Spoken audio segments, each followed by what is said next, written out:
है। अनंत किया उपकार और मेरे ऊपर उन्होंने अनंत उपकार किया है। सतगुरु की महिमा अनंत, मेरे जो सतगुरु हैं उनकी महिमा अनंत है और मेरे ऊपर उन्होंने अनंत उपकार किया। अनंत उपकार कैसे किया? क्योंकि उन्होंने मेरा उद्धार कर दिया। किसने? मेरे गुरु ने। लोचन अनंत उघाड़िया, लोचन बोलते आंखें, अनंत, उस अनंत परमात्मा को देखने के लिए उघाड़ियां खोल दी। यानी मेरे सतगुरु ने उस अनंत परमपिता परमात्मा को देखने के लिए अनंत दिखावाना, उस अनंत परमात्मा को दिखाने के लिए मेरी दो आंखें खोल दी। किसने खोली बेटे? ये मेरे गुरु ने। उससे पहले मेरी आंखें नहीं खुली थी। अगला चला बेटे। दीपक दिया तेल भरी, दीपक दिया तेल भरी। मेरे शरीर रूपी जो दीपक है बेटे, कबीरदास जी ने क्या बताया? इसमें ज्ञान रूपी तेल भर दिया। मेरे शरीर रूपी दीपक में क्या भर दिया बेटे? मेरे गुरु ने ज्ञान रूपी तेल भर दिया। बाती दई अघट, और उसमें कभी न समाप्त होने वाली बत्ती डाल दी। कभी न समाप्त होने वाली बत्ती कहती स्मरण रूपी, उस प्रभु को स्मरण रूपी बत्ती में डाल दी। दोबारा बता बेटे इसको। दीपक दिया तेल भरी, मेरे सतगुरु ने मेरे शरीर रूपी जो क्या था यो दीपक में ज्ञान का तेल भर दिया और उस शरीर रूपी दीपक में स्मरण रूपी बत्ती डाल दी। स्मरण किसको बोलते हैं? उस प्रभु को याद करना। पूरा किया बिसा होना, अब मैंने क्या हो गया? पूरा हो गया बिसा होना, सांसारिक आवागमन। अब मेरा सांसारिक आवागमन पूरा हो चुका। सांसारिक आवागमन मतलब क्या है? इस जन्म और मृत्यु से मुझे छुटकारा मिल गया। इस जन्म और मृत्यु से क्या हो गया बेटे? हाँ, बहुरी ने आओ हट, अब मुझे इस संसार में दोबारा आने की जरूरत नहीं है। अब मुझे क्या हो गया? इस संसार में आने की जरूरत नहीं है। मुझे मोक्ष की प्राप्ति होगी। मतलब क्या है? जिस उद्देश्य से मेरा जन्म हुआ था वो उद्देश्य मेरा पूरा हो चुका। भाई, एक मनुष्य जो जन्म लेता है संसार में क्यों लेता है? अपने मोक्ष प्राप्ति के लिए। मोक्ष प्राप्ति के लिए पूरा जीवन पर्यंत तो कर्म करता है। किसके लिए? उस प्रभु को प्राप्त। अब गुरु की सहायता से मुझे तो प्रभु मिल चुके, अब मुझे दोबारा से संसार रूपी बाजार में आने की आवश्यकता नहीं। अगला चले बेटे। बूढ़े थे परी उबरे, इस संसार रूपी सागर में हम डूबने ही वाले थे। बूढ़े थे, डूबने ही वाले थे। किसमें? इस संसार रूपी सागर में। क्योंकि ये संसार एक सागर है और सभी को संसार रूपी सागर को पार करके जाना है, तभी प्रभु की प्राप्ति होगी हमें। हाँ, डूबने ही वाले थे, बूढ़े थे डूबने ही वाले थे। काहे में? संसार रूपी सागर में। परी उबरे, लेकिन तुरंत उबर गए। डूबने से तुरंत उबरे। क्यों? गुरु की लहरी चमकी, तो गुरु की ज्ञान रूपी लहर ने हमें बचा लिया। गुरु की ज्ञान रूपी लहर ने हमें बचा लिया। यानी कि हम डूबने वाले थे लेकिन गुरु के ज्ञान ने हमें बचा लिया। काहे से? संसार रूपी सागर में डूबने से मेरे गुरु ने मुझे बचा लिया। भेरा देखा जर्जरा, और जब ये हमने देखा, भेरा मतलब हमारी जो नाव है, जब ने देखा कि जर्जर हो चुकी है, जिसमें हम बैठ के संसार रूपी सागर को तैर करने जा रहे हैं ना, वो भेरा, वो नाव जिसमें हम बैठकर संसार रूपी सागर को पार करते हैं, वो नाव जब ये देखा कि ये जर्जर हो चुकी है, ये डूबने ही वाली, हमें तो नहीं पता था। किसने बताया? गुरु ने। गुरु के ज्ञान ने हमें बताया कि ये रास्ता गलत है, जो रास्ता सही है। भाई, गलत रास्ते पर चलेंगे तो डूबेंगे। तो गुरु के ज्ञान से हमें पता लगा कि जिस नाव में बैठ के हम संसार को पार करने की कोशिश कर रहे हैं ना, वो तो जर्जर हो चुकी है, वो तो डुबा देगी, और तुरंत उससे उतर कर हम दूर हो गए और हम डूबने से बच गए। ठीक है बेटा। पांचवें चले। चिंता तो हरि नाव की। कबीरदास जी कहते हैं कि मुझे तो केवल और केवल हरि के नाम की चिंता है। मैं तो केवल दिन रात उस प्रभु का नाम लेता रहता हूँ, और न चिंता दास, और इसके अलावा इस दास को कोई चिंता नहीं है। ठीक है बेटे। कबीरदास जी कहते हैं कि मुझे तो केवल हरि के नाम की चिंता है, उस प्रभु के नाम की ही चिंता है, इसके अलावा इस दास को कोई चिंता नहीं। मुझे तो केवल और केवल दिन रात उस प्रभु का नाम ही लेना है। जो कछु चितवे राम बिन, जो कोई कछु कोई चितवे चिंता करेगा राम बिन, राम के बिना, और जो कोई भी व्यक्ति राम के बिना किसी और का नाम लेगा, यानी परमात्मा को नहीं याद करने का, वो सोई काल की पास, वो जल्दी ही कहाँ पे पहुंच जाएगा बेटे? मृत्यु के पास पहुंच जाएगा, यानी मृत्यु को प्राप्त हो जाएगा। इसमें क्या बता रहे बेटे वो कबीरदास जी कि मुझे तो केवल और केवल हरि के नाम की चिंता है, और इस दास को कोई चिंता नहीं है, और जो कोई राम के बिना किसी और की चिंता करेगा, वो जल्दी ही मृत्यु को प्राप्त हो जाएगा। ठीक है बेटे। छठा देखेंगे। तू करता तू भया, हे प्रभु मैं तेरे जैसा, तेरा नाम लेते लेते तेरे जैसा हो गया। तू करता, तेरा नाम लेते लेते, तू भया तेरे जैसा, मतलब मेरा अलग से अपना कोई अस्तित्व नहीं रहा। क्या नहीं रहा? मेरा अलग से अपना कोई अस्तित्व नहीं। मैं तो क्या कैसा हो गया हूँ? तेरे जैसा हो। मुझ में रही न हूँ, और मेरे अंदर मैं नहीं रहा। अब जो मेरे अंदर मैं था ना, मैं कौन हूँ बेटे? अहंकार, ये मेरे अंदर का स्वयं खत्म हो गया है। बारी फेरी बली गई। अब संसार में बारी फेरी, बार बार फेरे लगाना, क्यों? मोक्ष लगाने के लिए। व्यक्ति पता नहीं कितने जन्म लेते हैं संसार में, उसको मोक्ष की प्राप्ति नहीं होती।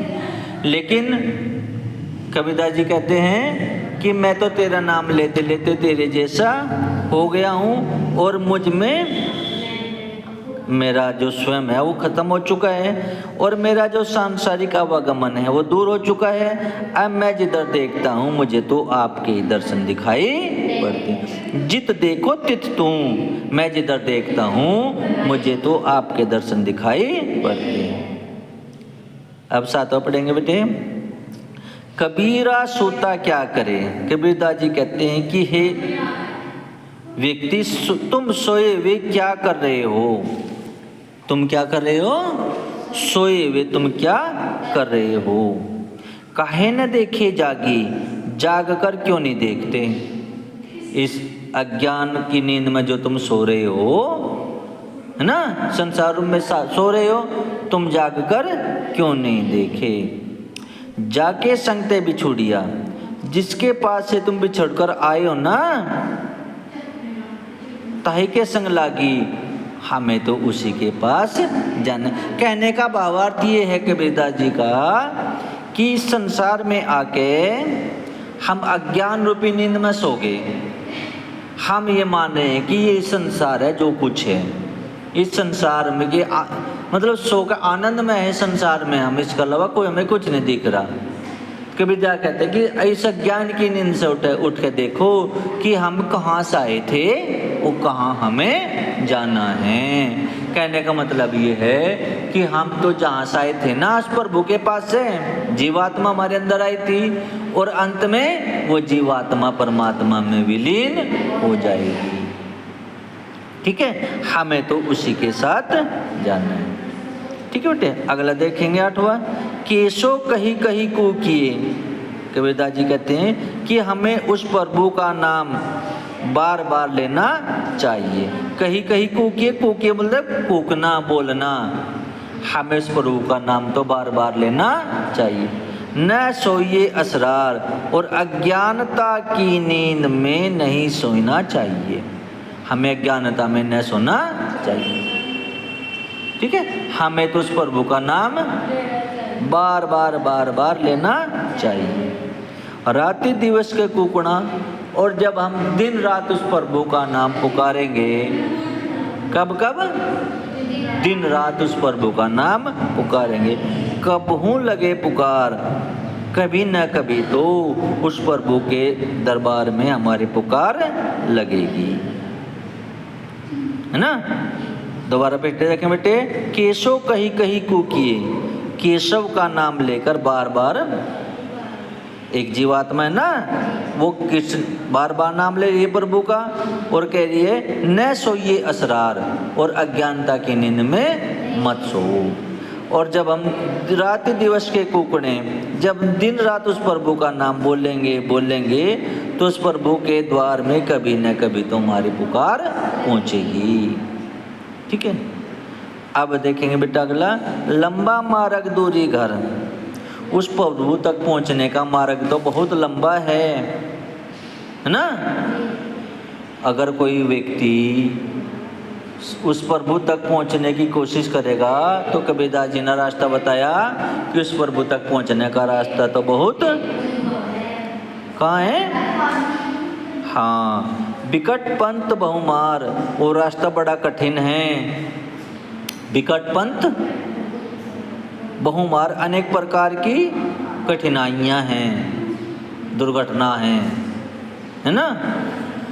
कहो संतो क्यों पाइए, तो ये संतो हमें ये बता दो आप कि हम किस प्रकार उस दुर्लभ प्रभु के दर्शन कैसे पा सकते हैं। प्रभु ने कबीरदास जी ने क्या बताया कि लंबा मार्ग दूरी घर, है ना। प्रभु को प्राप्त करने का प्रभु कहाँ पे बैठे हैं? बहुत लंबा रास्ता है, उनका घर दूर है। विकट पंथ बहुमार, रास्ता कठिन, रास्ते में अनेक प्रकार की कठिनाइयां हैं। कहो संतो क्यों पाइए दुर्लभ हरि दीदार, तो संतो यू बता दो कि हमें उस प्रभु के कैसे दर्शन। तो बेटे मैं तुमसे बताऊं, विकट पंथ बहुमार, ये बोलते हैं सांसारिक मोहमाया त्याग कर हम उस प्रभु तक पहुंच सकते हैं। लेकिन मोहमाया कोई आज के संसार में त्यागना नहीं चाहता, है ना। तो ये सांसारिक रुकावटें हैं जो हमें प्रभु को प्राप्त करने से रोकती है। अगला 10वां बेटे, यह तन जारो मसी करो, इस शरीर को जला करके मसी करो, मैं राख कर दूंगी। एक जीवात्मा कह रही है बेटे, यह तन इस शरीर को जरो जला करके मसी करो, मैं राख कर दूंगी, मैं राख कर दूं। लिखो राम का नाम, और उस राख से मैं स्याही बनाऊंगी। स्याही जानते हो क्या होता है? जिससे हम लिखते हैं, उस स्याही से लिखो राम का नाम, उस स्याही से मैं राम का नाम लिखूंगी। जीवात्मा कह रही है क्या? इस शरीर को जलाकर मैं राख कर दूंगी, और लिखकर मैं उस स्याही से राम का नाम लिखूंगी। लेखनी करूं करंक की, करंक बोलते हैं हड्डी को, हड्डी को मैं लेखनी बनाऊंगी। लेखनी बोलते हैं कलम, हड्डी की मैं क्या बनाऊंगी? कलम बनाऊंगी। लिखी लिखी राम पठाऊं, और लिख लिख कर राम का नाम उनके पास भेजूंगी। हाँ, लिख लिख कर क्या करेगी बेटे? राम का नाम भेजो। आगे बेटे समझ में यो, एक जीवात्मा कह रही है मैं सब जो शरीर है ना मेरा, इसको जलाकर राख कर दूंगी, और उसकी स्याही बनाकर राम का नाम लिखूंगी। और जो लेखनी है उसकी करंक की बनाऊंगी, करंक बोलते हैं हड्डी, उस लिख लिख कर राम का नाम मैं अपने प्रभु के दरबार में भेजूंगी। अब देखो बेटे आगे, जीवात्मा कह रही है बेटे आगे, के विरहनी कुमेच दे, विरहनी विरहिणी, विरहिणी किसको बोलते हैं? जो अपने प्रियतम से बिछुड़ जाता है, यानी जीवात्मा है, जीवात्मा का प्रियतम कौन? वो प्रभु। वो जीवात्मा अपने प्रभु से बिछड़कर इस संसार में आई। वो जीवात्मा कह रही कि या तो प्रभु मुझे मीच दे, मृत्यु दे दे, या तो मुझे मृत्यु दे दे, क्या आपा दिखलाई, या फिर मुझे अपने दर्शन दे दे। कौन कह रहा है बेटा? ये एक आत्मा कह रही है कि मुझ विरहिणी जीवात्मा को या तो आप मृत्यु दे दो या फिर अपने दर्शन दे दो। 8 पहर का दाजना, ये 8 पहर का जलना। 8 पहर बेटे 4 दिन के होते हैं, 4 रात्रि के होते हैं। 8 पहर का जलना मुँह पे सहा न जाई, अब मुझसे सहन नहीं होता। तो जीवात्मा उस प्रभु से क्या कह रही है कि या तो मुझ विरहिणी को मृत्यु दे दो या अपने दर्शन दे दो। यो 8 पहर का जलना है ना, अब मुझ पे सहन नहीं होता। अगला है बेटे कबीरा रेख सुंदर की। कबीरदास जी कहते हैं कि जहाँ सिंदूर की रेखा खींची जाती है, सिंदूर की रेखा माथे पे खींची जाती है ना बेटे, सिंदूर की रेखा कहाँ खींची जाती है? माथे पर। काजल दिया न जाई, वहाँ पर आप काजल नहीं लगा सकते, यानी जो जिसका नियत स्थान है वो वहीं पर स्थान, उसी स्थान पर अच्छा। काजल को मांग में नहीं भर सकते आप, काजल आंखों में लगता है।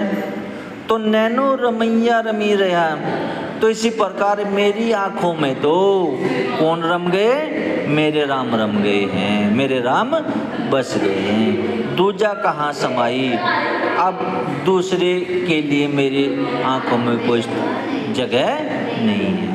मेरी आंखों में तो केवल और केवल मेरे प्रभु श्री राम बस गए हैं। सायर नहीं साप बिन, सायर नहीं। देखो मैं इससे पहले आपको बताना चाहता हूँ कि जो सीप होता है वो सागर में बनता है। सीप देखा? सीप, सीपी, सीप, हाँ। तो मोती उत्पन्न होने की कहानी बताई इसमें कि ना तो वहाँ पे सागर है, ना ही सीप है, स्वाति बूंद भी ना ही, और स्वाति नक्षत्र की बूंद भी नहीं है। मोती उत्पन्न करने की 3 चीज चाहिए, सागर भी, सीप भी और स्वाति नक्षत्र की बूंद भी। अब तीनों से मिलकर तो मोती बनता है, लेकिन मेरे जो अंतर्मन में ना तो सागर है ना सीप है। हाँ, कबीरा मोती नीप जे, कबीरदास जी कहते हैं मेरे अंदर मोती उत्पन्न हो रहा है। कहाँ पे? सुन्नी सीसर गढ़माई, मेरी जो सुषुम्ना नाड़ी है उस पर, उस परमात्मा की कृपा से मोती उत्पन्न हो रहा है। ठीक है बेटे? कितने रह गए बेटे आगे हैं? चलो बेटे ये पढ़ लेंगे आज। अब जीवात्मा कह रही है कि पानी हीते हिम बया, कि पानी हीते हिम बया, कि पानी से तो बर्फ बना, हिम हवे गया बिलाई, और अब बर्फ पिघल कर फिर भी पानी बन गया। हाँ देखो, पानी हीते हिम बया, पानी से तो बर्फ बना और बर्फ पिघल कर वो फिर से पानी बन गया। कहने का मतलब था कि जो कुछ था सोए बया, अब कुछ कहा न जाइए, कि जो कुछ था वो पूरा का हो गया, अब कुछ इस विषय में कहा नहीं जा सकता। तो कबीरदास जिसके माध्यम से कहते हैं कि एक जीवात्मा थी, परमात्मा के पास आई और मृत्यु के बाद भी उसी परमात्मा में विलीन हो जाती है। अब निश्चित विषय में कोई कुछ नहीं कर सकता, कि मृत्यु तो एक निश्चित है। देखिए बेटे 15वां, पंखी उड़ानी गगन को पेंड रहा प्रदेश है, कि मैं अपनी जीवात्मा कह रही है कि मैं पंख लगाकर मैं आसमान में उड़ जाऊंगी। जब मेरी ये संसार छूट जाएगा ना, पेंड रहा प्रदेश, और जो मेरा जो शरीर है कहाँ पर रह जाएगा? यो इसी पृथ्वी पर रह जाएगा। मतलब जीवात्मा तो कहाँ पर उड़ जाएगी? आसमान में उड़ जाएगी, और जो भौतिक शरीर है जो यहीं पर रह जाएगा। पानी पिया चंच बिन, और वहाँ पर राम नाम का जो अमृत रस है वो चोंच के बिना मैं पी जाऊंगी, क्योंकि चोंच तो है ही नहीं, चोंच तो यहीं पे छूट गई। तो चोंच के बिना मैं राम नाम का अमृत रस पी जाऊंगी। भूली गया यहू देश, और उस स्वाद में इस भौतिक संसार को भूल जाऊंगी। ठीक है बेटे। पिंजर प्रेम प्रकाशिया, इस मेरे शरीर रूपी पिंजरे में जब ज्ञान का प्रकाश हुआ, प्रेम प्रकाशिया ज्ञान का जो प्रेम है ना उसका प्रकाश हुआ, अंतरे भया उजास, मेरे अंतर मन में ज्ञान उजाला हो गया। ठीक है बेटे। मुखी कस्तूरी महमही, और मुख से कस्तूरी की सुगंध आने लगी। कस्तूरी जानो क्या, एक बड़ा सुगंधित होता है कस्तूरी मृग, उसकी नाभि से उठती है कस्तूरी की सुगंध। वाणी फूटी बास, और मेरी वाणी से राम नाम की आवाज निकलने लगी, मेरे मुंह से राम नाम निकलने लगा। दोबारा देखेंगे। मेरे जो बेटे शरीर रूपी पिंजरा है, जब इस मेरे प्रभु का प्रेम का प्रकाश हुआ तो मेरे अंतर मन में ज्ञान का उजाला हो गया। मुख में कस्तूरी की सुगंध उठी, और मेरी वाणी से राम नाम की बोली निकलने लगी। नैना अंतरी आऊं तू, अब जीवात्मा कह रही बेटे, नैना मेरी आंखों के अंदर आओ तू, हे प्रभु एक बार आ जाओ। मेरी जो आंखें हैं ना उनके अंदर एक बार आ जाओ।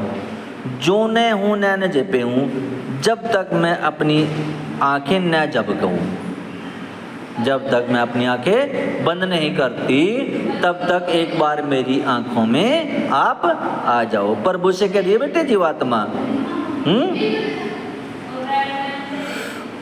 और जब एक बार आ जाओगे, ना देखो ना वो देखूं और को, ना तो मैं किसी और को देखूं, और ना तुझ देखन देऊं, और ना मैं तुझे किसी और को देखूं। दोबारा बेटे कि हे प्रभु नैना अंतरी आओ तू, आप एक बार मेरी आंखों के अंदर आ जाओ। जो हूँ नैन जपे हूँ, जैसे मैं अपनी आंखें बंद करूँ, और ना हो देखो और को, ना तुझ देखन देऊं, ना तो मैं किसी और को देखूं, ना तुझ में देखने दूं। अगला है बेटे, कबीरा हरी रस यूं पिया। कबीरदास जी कहते हैं कि मैंने हरी रस, प्रभु का ज्ञान रूपी रस ऐसे पिया, बाकी रही न थाकी, मेरे अंदर की सारी थकान मिट गई। जब मैंने प्रभु की प्राप्ति हुई तो मेरे अंदर की सारी थकान मिट गई। पाका कलश कुम्हार का, जैसे कि कुम्हार का जो बर्तन होता है, घड़ा होता है, एक बार पक जाता है, बहुर ने चढ़ी चाक और दोबारा से चाक पर नहीं चढ़ा जा सकता, उसी प्रकार मुझे भी अब किसी और की आवश्यकता नहीं है, मुझे भी ज्ञान की प्राप्ति हो गई है। 19वां देखेंगे बेटे, हेरत हेरत हे सखी रेहा कबीर हीराई। कबीरदास जी कहते हैं कि मैं प्रभु को ढूंढते ढूंढते ढूंढते ढूंढते स्वयं खो गया हूँ। मैं संसार में प्रभु को ढूंढते ढूंढते कबीर हीराई, कबीरदास जी भी खो गए हैं। जैसे बूंद समानी संबंध में सुकत हीरी जाई, जैसे एक छोटी सी बूंद अगर समुद्र में विलीन हो जाती है, समुद्र में खो जाती है, तो दोबारा से उसको नहीं ढूंढ सकते ना। ठीक ऐसे ही परमात्मा भी ऐसा ही है, अगर हम भी उसमें विलीन हो गए ना तो हमारा अस्तित्व भी समाप्त हो जाता है। 20वां बेटे, कबीरा जो घर प्रेम का खाला का घर नाही। कबीरदास जी कहते हैं ये जो घर है ना वो प्रेम का है। प्रभु का घर कैसा है? प्रेम। खाला का घर नहीं, ये मौसी का घर नहीं है। मौसी घर तो जब चाहे आप चले जाओ, लेकिन वो परमात्मा का घर मौसी का घर नहीं है, वो तो घर प्रेम का है। उस प्रेम का घर में तो क्या होता है? शीश उतारे हाथी करी, अपना शीश उतार कर हाथ में लेना पड़े। शीश उतार कर सो बैठे घर माही, तब उस घर में जाने का हमें अवसर प्राप्त होता है। कहाँ पे? उस प्रभु को प्राप्त करने में। ऐसे नहीं मिलता प्रभु, अपना बलिदान देना पड़ता है उस प्रभु के लिए। 21वां, जब मैं था तब हरि नहीं, अब हरि है मैं नाही, सब अंधियारा मिट गया जब दीपक देखा माही। बेटे मोस्ट इम्पोर्टेंट है ये, जब मैं था तब हरि नहीं था, अब हरि है, अब मुझे प्रभु की प्राप्ति हो गई है। कहने का मतलब ये है कि जब मेरे अंदर अहंकार था तब मुझे प्रभु की प्राप्ति नहीं हुई, अब हरि है, अब मुझे प्रभु की प्राप्ति हो गई है, तो मेरे अंदर का अहंकार समाप्त हो गया है।